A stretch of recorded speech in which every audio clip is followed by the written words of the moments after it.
প্রিয়া, তুই কি সারাদিন টিভির সামনে বসে থাকবি আর সারাদিন মোবাইল ঘেঁটে যাবি? তো ছোট বোনকে দেখে শেখ, সারাদিন ও বাড়ির কত কাজ করে।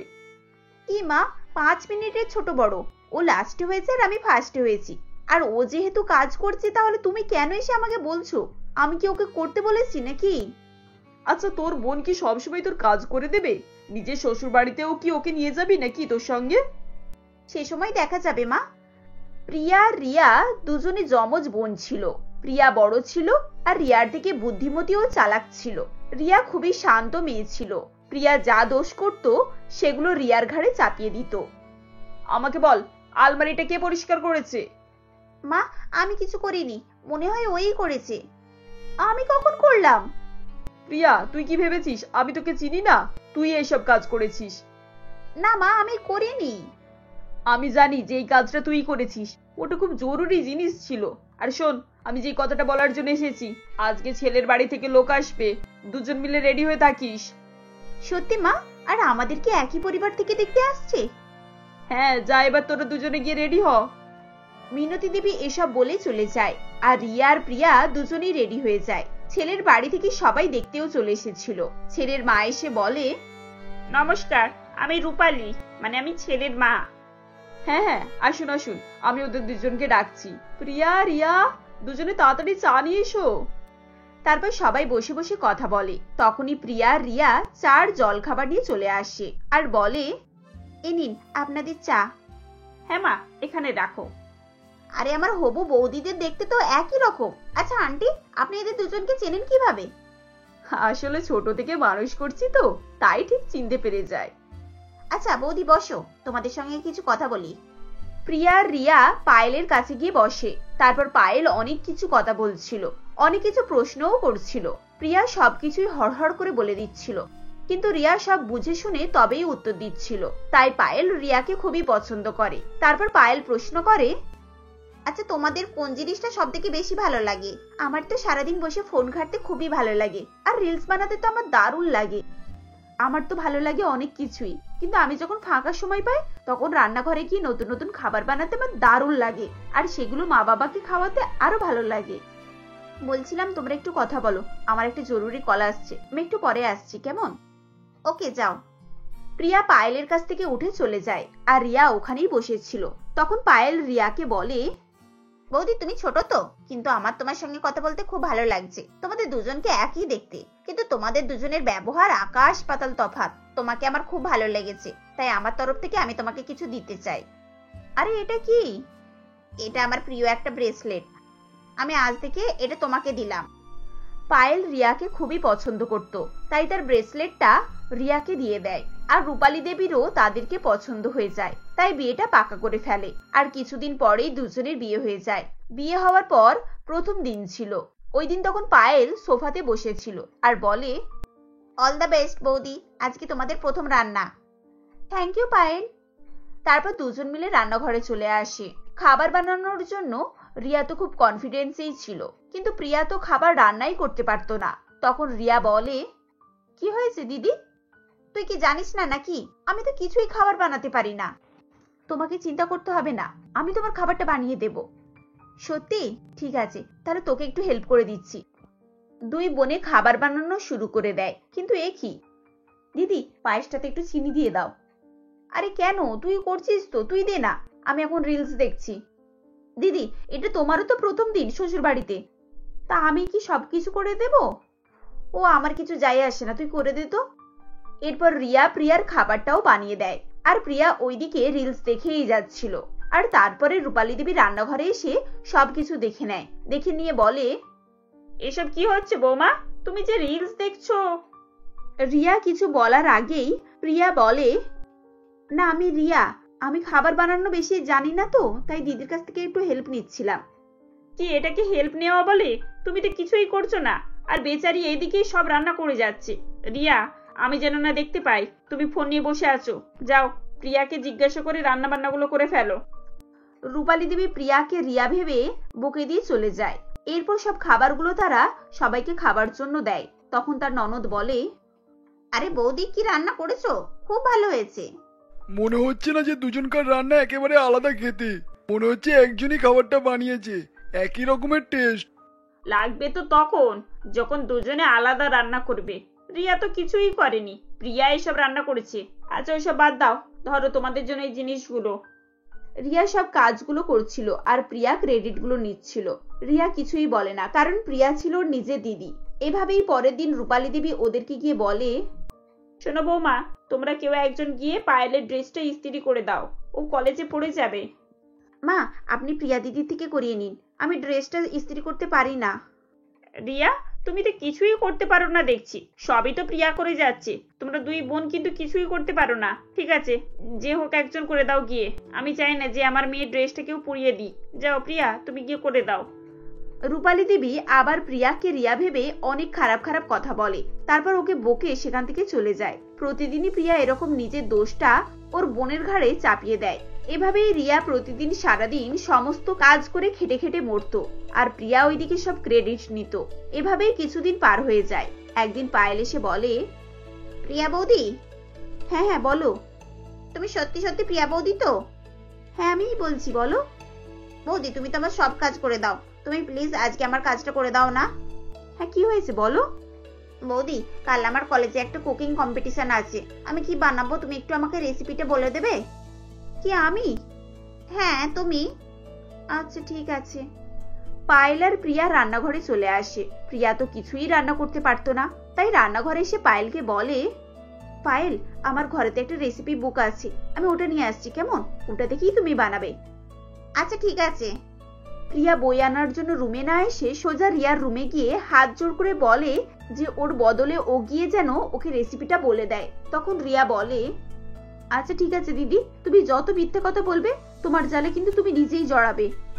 আচ্ছা এখন এসব কথা বলিস না বোন, তুই এখন আমাকে একটু হেল্প করে দে প্লিজ। এরপর রিয়া পায়েলকে খাবার বানানোর জন্য রান্নাঘরে চলে যায়। এদিকে রিয়া প্রিয়া সেজে ওকে রান্নাটা শিখিয়ে দেয়, আর পায়েল বলে, থ্যাংক ইউ রিয়া বৌদি। আরে তুমি এক্ষুনি কি বললে পায়েল? তুমি কি করে বুঝতে পারলে রিয়া? আমি অনেকদিন ধরেই তোমাকে লক্ষ্য করছিলাম। তোমার মনে আছে আমি প্রথম দিন তোমাকে কি দিয়েছিলাম? একটা ব্রেসলেট। তারপর মা যখন তোমাকে বকতো তখনও আমি তোমাকে বুঝতে পারতাম, কিন্তু আমি ভাবছিলাম যে যার সঙ্গে আমি প্রথম দিন দেখা করেছিলাম সে তো সেরকম ছিল না। এখন আমি তা প্রমাণ পেয়ে গেলাম, তোমার বোন তোমার ফায়দা তুলছে, আর সেটা তো আমি কোনোদিন হতে দেব না। চলো আমার সঙ্গে। তারপর পায়েল রিয়ার হাত ধরে টানতে টানতে নিয়ে যায় হল রুমে। সেখানে গিয়ে রূপালী দেবীকে ডাকে আর প্রিয়াকেও ডাকে। তারপর দুজনে আসার পর পায়েল বলে, হ্যাঁ তো এসে গেল প্রিয়া বৌদি। আমি তো প্রিয়া নয়, আমি তো রিয়া। মিথ্যে কথা বলা বন্ধ করো। তুমি যদি রিয়া বৌদি হও তাহলে বড়দার ঘর থেকে কেন বেরিয়ে এলে? তোমার তো ছোটদার ঘর থেকে বেরোনোর কথা ছিল, আর তোমার গলায় এই পি নামের লকেটটাই বা কেন আছে? আসলে কি? আসলেটা আবার কি? মা তুমি আমার কথা শোনো, তুমি এতদিন ধরে যাকে রিয়া ভাবছিলে সে রিয়া বৌদি নয়, সে প্রিয়া বৌদি। এতদিন ধরে প্রিয়া বৌদি তোমাকে ঠকাচ্ছিল, ওর সব ভুলগুলো রিয়া বৌদির নামে দোষ দিচ্ছিল। তাই তো প্রিয়া বৌদি, আমি ঠিক বলছি তো? কি এটা সত্যি বলছিস? হ্যাঁ মা, এগুলো সত্যি। আর শোনো প্রিয়া বৌদি, মিথ্যে কথা বলা বন্ধ করো। তুমি যেটা পারো সেটাই সত্যি বলার চেষ্টা করো। এরপর প্রিয়া মাথা নিচু করে নেয়। এরপর রূপালী দেবী রিয়ার কাছ থেকে ক্ষমা চেয়ে নেয় আর প্রিয়াকে ভালো করে বুঝিয়ে দেয়। এখন আর কোনো চালাকি না করে রিয়া ওকে সব হাতে ধরে শিখিয়ে দেয়। তারপর দু বোনে একসঙ্গে আনন্দে থাকতে শুরু করে। শশীকলা দেবীর দুই ছেলে রবিন এবং সম রত্না ও কৃষ্ণা নামে দুই মেয়েকে বিয়ে করে বাড়ি নিয়ে আসে। এরপর শশীকলা দেবী ছেলে এবং বৌমাদের বরণ করার উদ্দেশ্যে বরণডালা নিয়ে বলে, ছোট বৌমা এসো এসো, আমার ঘরের লক্ষ্মী ঘরে এসো। এই দুধে আলতার থালায় পা দিয়ে পায়ে ছাপ ফেলে ঘরে এসো। না রত্না, তুমি এখন ঘরে ঢুকতে পারবে না। কৃষ্ণা বৌদি তোমার থেকে বড়, আগে কৃষ্ণা বৌদি প্রবেশ করবে, তারপরে তুমি প্রবেশ করতে পারবে। মা তুমি আগে কৃষ্ণা বৌদিকে বরণ করে ঘরে তোলো। রবিন এভাবে বললে শশীকলা দেবী ইচ্ছা না থাকা সত্ত্বেও কৃষ্ণাকে বরণ করেন। তারপর তিনি রত্নাকেও বরণ করেন। এরপর দুই বৌমা একসাথে ঘরে প্রবেশ করে, যেটা রত্নার মোটেও ভালো লাগেনি। আসলে রত্নাকে দেখতে ছিল খুবই সুন্দরী এবং ফর্সা। এদিকে কৃষ্ণা ছিল শ্যামলা বর্ণের, যার কারণে শশীকলা দেবী তার ছোট বৌমা রত্নাকেই বেশি ভালোবাসতেন। তিনি কৃষ্ণাকে কখনোই মন থেকে মেনে নেননি। সমরের জেদের কারণেই তিনি এই বিয়েতে মত দেন। এরপর শশীকলা দেবী তার ছোট ছেলে ও ছোট বৌমার জন্য খুব সুন্দরভাবে ঘর সাজিয়ে রাখেন, কিন্তু বড় ছেলে বড় বৌমার জন্য কিছুই করেননি। কৃষ্ণা, তুমি আমাকে ক্ষমা করে দাও, আমি তোমার জন্য কিছুই অ্যারেঞ্জ করে উঠতে পারিনি। আমার ছোট ভাইয়ের জন্য কত সুন্দরভাবে সবকিছু আয়োজন করেছে, ঘর সাজানো থেকে আরম্ভ করে সবকিছুই করেছে, আর আমাদের জন্য কিছুই ব্যবস্থা করেনি। সমর, আমার এসবের কিছুই দরকার নেই। মা যে আমাদের বিয়েতে মত দিয়েছেন, এটাই আমার কাছে অনেক। আমি তোমার স্ত্রী হতে পেরেছি, এই বাড়ির বড় বউ হতে পেরেছি, এর থেকে বড় প্রাপ্তি আর কি আছে? আমার আর কিছু লাগবে না সমর। তুমি মন ছোট করো না কৃষ্ণা, আমি জানি তোমার মন অনেক বড়। দেখবে মা একদিন তোমাকে ঠিক বুঝতে পারবে, তখন তোমাকেই নিজের করে নেবে, এটা আমার দৃঢ় বিশ্বাস। তুমি খালি সেদিনের অপেক্ষায় থাকো, আর উপরওয়ালা তো ভালোদের সঙ্গে কখনোই খারাপ করে না। আচ্ছা ঠিক আছে, ওসব কথা বাদ দাও, এখন অনেক রাত হয়েছে, এবার ঘুমাও তো। এরপর তারা সকলেই ঘুমিয়ে পড়ে। পরের দিন সকাল হলে কৃষ্ণা সকাল সকাল উঠে রান্নাঘরে চলে যায় এবং গিয়ে সকলের জন্য রান্না করতে থাকে। এদিকে রত্না তখনও ঘুম থেকে ওঠেনি। কৃষ্ণাকে একাকী সমস্ত কাজ করতে দেখে রবিন বলে, বৌদি, তুমি একা সেই ভোর থেকে উঠে রান্না বান্না করছো? রত্না কই? তাকে তো দেখতে পাচ্ছি না। ও কি এখনো ঘুম থেকে ওঠেনি? দাঁড়াও, আমি এক্ষুনি যাচ্ছি, ওকে ডেকে দিচ্ছি। এই না না না, একদম না, আমার ছোট বৌমাকে একদম ঘুম থেকে তুলবি না। ওর কি এসব অভ্যেস আছে নাকি? আর তাছাড়া ও কি এখন আগুন তাপে কি রান্না করবে? এইসব রান্না বান্না করার জন্য ওই কালী কৃষ্ণাই ঠিক আছে। মা, তুমি এইভাবে বলছো কেন? বৌদি কালো বলে কি মানুষ না? এসব শুনলে বৌদির মনে তো কষ্ট হবে। ও কষ্ট পাবে তো আমার কি? আর আমি তো কিছু ভুল বলিনি, যেটাই সত্যি সেটাই বলেছি। কালোকে কালো বলেছি, এতে দোষ কি? যেমন গায়ের রং তেমন দেখতেও বিচ্ছিরি, তার উপরে আবার দারিদ্র, কোনো দিকেরই নেই। যখন কোনো রূপগুণ নিয়ে জন্মায়নি তখন তো শুনতে হবেই। শশীকলা দেবী কথাগুলি চেঁচিয়ে চেঁচিয়ে বলছিলেন, যেগুলো শুনে কৃষ্ণার আরো খারাপ লাগে এবং কাউকে কিছু না বলেই নিজের কাজ করতে থাকে। এরপর সমস্ত রান্নাবান্না থেকে শুরু করে যাবতীয় কাজ কাম কৃষ্ণা একা হাতেই সামলায়। এভাবেই দিন অতিবাহিত হতে থাকে। রত্না সুন্দরী এবং বড়লোক বাড়ির মেয়ে হওয়ায় তার খুবই অহংকার ছিল, সেজন্য সেও সবসময় কৃষ্ণাকে লাঞ্ছনা বঞ্চনা করত। এমনই একদিন রত্না বলে, মামার শরীরটা না কেমন জানি করছে, গা গুলাচ্ছে, বমি পাচ্ছে, মাথাটাও কেমন ঘুরছে। ও মা, এ তো খুশির খবর।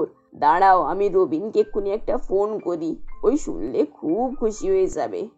মা, এ আপনি কি বলছেন? আমি তো কিছুই বুঝতে পারছি না। আমার শরীর খারাপ লাগছে আর আপনি বলছেন এটা খুশির খবর? বৌমা, তুমি মা হতে চলেছো, আমি ঠাম্মি। আমার যে কি আনন্দ হচ্ছে কি বলবো, এই দিনটারই তো অপেক্ষায় ছিলাম। এরপর কৃষ্ণা এসে বলে, মা, আমিও গর্ভবতী, আপনি ঠাকুমা হতে চলেছেন, এই বংশে সন্তান আসতে চলেছে। ঠিক আছে ঠিক আছে, এমন কিছু রাজ্য জয় করে ফেলোনি, সেই তো হবে তোমার মতো কালো কুৎসিত সন্তান একটা।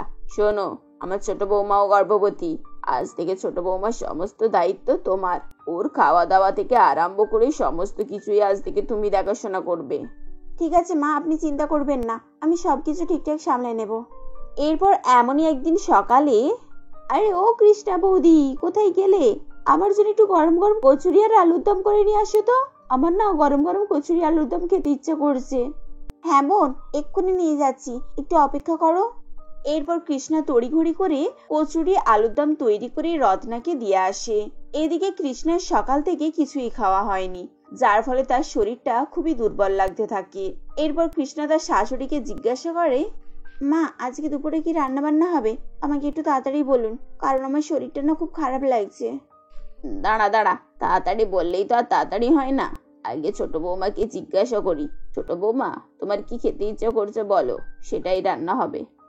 মা, আমার পোলাও, ডিমের কারি আর মটন কষা খেতে ইচ্ছে করছে, আমার জন্য এগুলোই রান্না করুন। কিন্তু মা, আমি যে মটনের গন্ধ নিতে পারি না, আমার বমি বমি লাগে, এমনিতেই আমার কেমন গাটা গুলাচ্ছে। তা বলে কি আমার ছোট বৌমার খাওয়া হবে না? ও যে শখ করে এগুলো খেতে চাইলো, আমি বুঝতে পেরেছি এসব তোমার কাজ না করার বাহানা। যাও যাও, বেশি কথা না বাড়িয়ে গিয়ে রান্নাটা সেরে ফেলো। এরপর কৃষ্ণ তার শাশুড়ির মুখের উপর আর না বলতে পারে না এবং সে রান্নাঘরে গিয়ে পোলাও, ডিমের কারি এবং মটন কষা রান্না করতে থাকে। কিন্তু হঠাৎই কৃষ্ণার বমিটিং শুরু হয়ে যায় এবং সে ছুটে বাথরুমে যায়। এরপর কৃষ্ণা অসুস্থ হয়ে পড়ে। দেখতে দেখতে সন্ধ্যা গড়িয়ে রাত হয়ে যায়। সমর বাড়ি ফিরে এসে কৃষ্ণাকে অসুস্থ অবস্থায় দেখে বলে, তুমি কি একটুকু নিজের যত্ন নিতে পারো না? সারাদিন রান্নাঘরে মুখ বুজে কাজ করতে থাকো?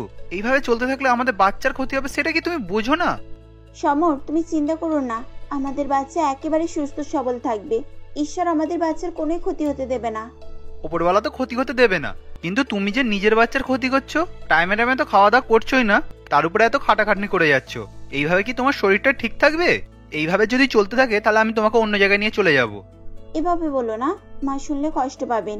আর আমি তো বাইরের লোকের জন্য কাজ করছি না, আমি নিজের ঘরের লোকের জন্য কাজ করছি। এইসব কাজ আমি না করলে তো মাকে করতে হবে। আমি চাই না মা এই বয়সে এসে এত খাটাখাটনি করুক। আচ্ছা, তুমি তো সবার কথা ভাবো, কেউ কি তোমার কথা ভাবছে? কখনো কি তোমার বাচ্চার কথাও ভাবছে? আর আমাদের বাচ্চা যদি কিছু হয়ে যায় তাতে কারোর কিছু যায় আসে না, শুধু তোমার আমারই ক্ষতি হবে। না, আমি এক্ষুনি মায়ের সঙ্গে কথা বলছি। আর এইভাবে দিনের পর দিন সহ্য করা যাচ্ছে না। শোনো সমর, এভাবে মাথা গরম করো না। মাকে তুমি কিছুই বলো না, মা তোমার কথাই কষ্ট পাবেন। আজকের পর থেকে আমি নিজের খেয়াল রাখবো, আমি তোমাকে কথা দিচ্ছি। সমর এবং কৃষ্ণা যখন নিজেদের মধ্যে কথা বলছিল তখন শশীকলা দেবী সবকিছুই শুনে নেন এবং তিনি তার ভুল বুঝতে পারেন। তখন তিনি মনে মনে বলেন, সত্যি বড় বৌমা অনেক বড় মনের মানুষ। বড় বৌমা চাইলেই সমরের সঙ্গে বাড়ি থেকে চলে যেতে পারতো, কিন্তু শুধু আমার কথা ভেবে সব কিছু মুখ বুজে সহ্য করে যাচ্ছে। না না না, আমি আর এই অন্যায় হতে দিতে পারি না। পরের দিন সকালে কৃষ্ণা রান্নাঘরে রান্নার উদ্দেশ্যে যেতে গেলে শশীকলা দেবী বলেন, বড় বৌমা, আমাকে ক্ষমা করে দাও মা। আমি কখনোই তোমাকে এই বাড়ির বড় বউয়ের জায়গা দিতে পারিনি। তুমি শুধু আমার জন্য এত কিছু সহ্য করে যাচ্ছ, আর আমি তোমাকে শুধু কষ্ট দিয়ে যাচ্ছি। না মা, আপনার এতে কোনোই দোষ নেই। কেউ কি চায় তার ছেলের আমার মতো কালো মেয়ের সঙ্গে বিয়ে হোক? সকলেই ছেলে মেয়ের জন্য ভালোটাই চায়। আপনিও মা হয়ে সেটাই চেয়েছেন, এতে আপনার কোনোই দোষ নেই। সত্যি রে মা, কয়লার মধ্যে হিরে লুকিয়েছিল, আর সেই হিরেটাকে আমি চিনতে পারিনি। আমি রূপের মোহে অন্ধ হয়ে গিয়েছিলাম। পৃথিবীতে রূপটাই সবকিছু নয়, মানুষের মনটাই আগে।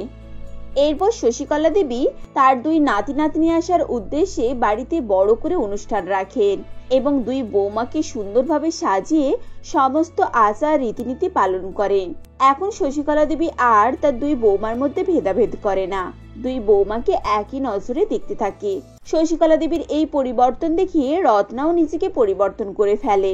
দেখতে দেখতে তাদের ডেলিভারির সময় হয়ে আসে এবং দুই বৌমারই ফুটফুটে সুন্দর দুটো সন্তানের জন্ম দেয়, যেটা দেখে শশীকলা দেবী এবং বাড়ির বাকি সদস্যরাও খুবই খুশি হয়ে যায়।